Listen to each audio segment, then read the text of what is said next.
100% మనం ఎవరి సన్నిధికి అయితే వస్తున్నామో ఆయన 100% మనని దీవించడానికి సామర్థ్యత కలిగిన ఆ దేవుని సన్నిధికి మనం వస్తున్నాము.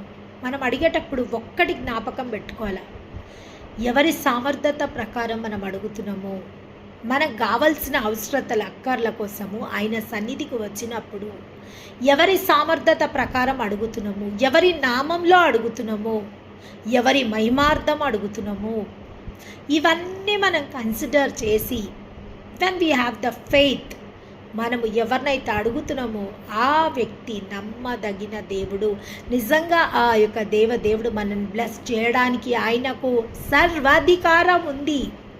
Yes, he have a authority to bless us అని ఎప్పుడైతే మనం విశ్వసిస్తామో, చూడండి ఏమంటుండో, సందేహింపక విశ్వాసంతో అడగవలెను, సందేహించువాడు గాలి చేత